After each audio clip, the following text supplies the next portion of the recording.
baxtli bo'lib ketadi degan maqsadda birovni yedirib olish yaxshi emas. Mana Hamidda ham bir holat bo'ldi. Bitta normalniy ayol keldilar. Mana shunaqa nevaram tushib qolib, o'shani ko'm beringlar. Ha, hop, ko'm berdik bir chetga. Keyin oradan 1,5 oy o'tib turibdi-da, ana ikkita ayol bilan bitta bola kelib turibdi.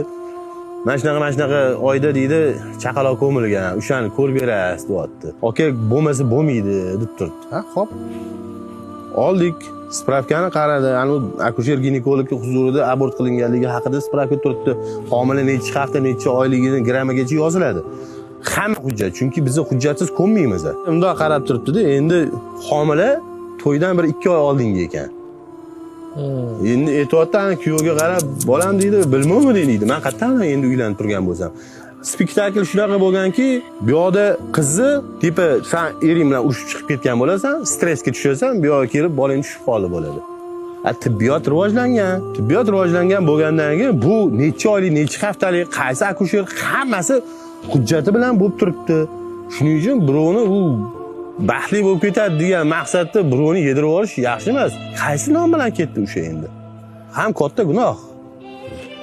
Ham bu yoqda birovni shu darajada nomini, birovi hayotini, o'sha yigit kishining hayotini bizgalik.